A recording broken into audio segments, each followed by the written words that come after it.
Hi everyone, my name is Tanya Crossman and I'm the author of Misunderstood, the impact of growing up overseas in the 21st century.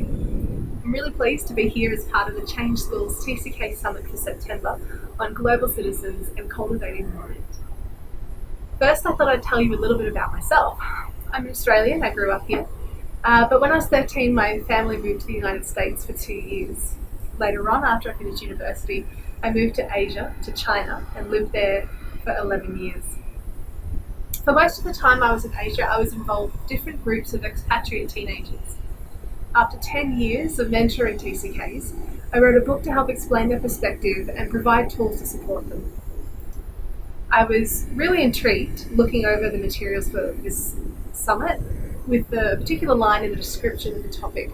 It said, in the face of information overload and decision fatigue, how do we navigate through the noise and cultivate our minds for lifelong learning? There are a few aspects to that which really resonated with my research among young TCKs. While writing Misunderstood, I interviewed nearly 300 TCKs and conducted a survey of 750 TCKs, focusing particularly on those under the age of 35. Both overload and decision fatigue reflect common stories I heard, and a big goal for me is helping TCKs learn how to recognise and, borrowing the phrase, navigate through the emotional noise of their experiences. All three of these things relate to accessing and processing sometimes subconscious feelings that impede the ability to think clearly and move forward with confidence. That, to me, is what lifelong learning is all about. Continuing to grow and adapt without getting stuck along the way. Now, here's an interesting question. Do I consider myself a global citizen? Well, in some ways, yes. I don't feel solely connected to Australia or any one country, and yet I've never been completely comfortable with the idea of being a global citizen. I think it's because to me citizenship implies identity and belonging and representation, and I don't feel I know enough of the world to truly represent it fairly. There are so many places I haven't been, so many things I haven't experienced, and so many stories I've never heard. I personally identify much more with the concept of the third culture, of being a person who has lived between countries and cultures, influenced by them in different ways, and feeling kinship with others who have lived that in-between experience, even if none of our specific cultural influences happen to overlap. I don't actually feel kinship with the entire world because I haven't experienced the entire world, but I have experienced life beyond national borders, and I definitely feel kinship with others who have had cross-cultural experiences. So, while I might not feel quite right calling myself a global citizen, I do think I have a global citizen mindset. And I think that mindset, to me, means being a person who thinks beyond borders, who sees the world more broadly, who feels that different cultures all have value to add to each other and that different worldviews can enhance rather than divide. So some experiences that helped me develop this global mindset. Obviously, living overseas as a teenager and again as an adult is part of that. But actually, I think it started younger for me. As a child growing up in Australia, I had a lot of cross-cultural friendships. Before moving to the US when I was 13, I had friends from a wide range of cultural backgrounds and connections. People with heritage from places like Bangladesh, China, Croatia, Hungary, Indonesia, Kenya, Malaysia, Russia, Serbia, Sri Lanka, Singapore, Turkey, probably more that I can't think of right now. So I think I was always aware that there were other ways to do life, other ways to do family and food and values. But I was still very surprised at 13 to go to the United States and see just how different life there was to life in Australia and how different the various subcultures there were to the multicultural influences I'd experienced in Australia. There were so many little things that were different, so many little things that were a different way of doing things, a different way of expressing politeness, a different way of developing friendship, a different way of speaking. And it was the first time I think I had really come up against another system of thought rather than individual differences.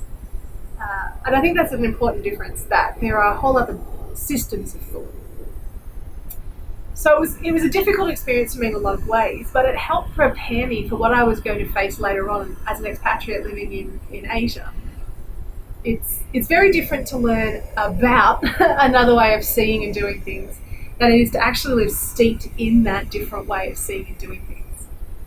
But I think it's precisely that feeling of being the odd one out that develops a global citizen mindset.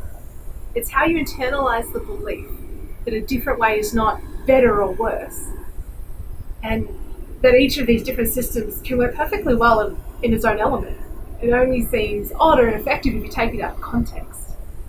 Learning to live according to another culture's rules develops humility, if you let it, and then helps you see your own culture more objectively. And I think when you can do that, you start to realize how much of the differences between us are in some ways artificial, that everyone has similar desires and goals, that they're just expressed differently. So, why does cultivation of the mind matter for global citizens? I think the influence of multiple cultures can be quite stressful at times. If you're influenced by two cultural systems, that means double the information to take in, double the social rules to learn, double the means of communication to master, double the values to internalize. And the more countries and cultures you add, the more competing voices there are. It's not easy to tackle this as an adult, but even more so as a child. So the focus of my work and my research is young people growing up between cultures. So they're processing this clamour of expectations, often conflicting expectations, while trying to work out who they are, how the world works, and where they fit in the world. And that takes some work. Knowing yourself deeply, consciously processing emotion, acknowledging difficulties, creating mental space. These are all strategies that make it easier for each of us to grow through our engagement with multiple cultures, rather than become overwhelmed by all the noise. I want to just say that one more time. Some of these strategies that allow us to grow through our engagement with multiple cultures, rather than becoming overwhelmed, are things like knowing yourself deeply, consciously processing emotion, acknowledging difficulties, and creating mental space. And for me, that's a lot about what cultivating the mind is about. When we can do these things well, the other things fall into place. So one example of an area in which I've seen this at work in TCKs I've interviewed is the area of decision making. I've interviewed a lot of TCKs who find making decisions about the future very stressful. For some, there was an extreme stress choosing a direction to go, whether that was after high school or after university. For others, there was a crippling self-doubt related to relationships and commitment, or where to live, or their career development. Many of these TCKs said the advice others offered them tended to centre on information, giving them information and methods for collecting or analysing information, which would help them make the right decision, at least in theory. But what happened for a lot of these TCKs is that the extra information didn't help. It added to the noise and the confusion they're experiencing. Because most of these TCKs actually had the information they needed, and some even had a clear sense of what the best choice was, even if it wasn't the one that outwardly may have seemed sensible. They actually knew where they needed to go. What they lacked was clarity. What they lacked was an ability to quiet the noise and just move forward in the direction that they knew was right. They were overcome by this emotional noise, and it left them stuck. The approach they needed was not about external facts, but about internal presence, about what I think is cultivation of mind. When buried feelings were given space to breathe, and this was often various forms of anxiety, that was when they found clarity of mind and peace of spirit. And for some, this happened in a single conversation, like a light bulb moment. For others, it was through months of processing, therapy or counselling or whatever it was that helped them. In any case, the end result was that they were no longer fighting an internal war, and they had the resources to make decisions with confidence. The message here is that as global citizens, it is important for each of us to recognise the impact that our cultural influences have on our state of mind. The impact that being connected to different cultures has on our ability to make decisions and our ability to think clearly. Powering through does not produce clarity, and burying feelings only adds to the noise inside.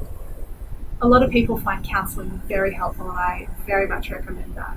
But it's important that your counsellor be aware of ways in which cross-cultural experiences can affect a person.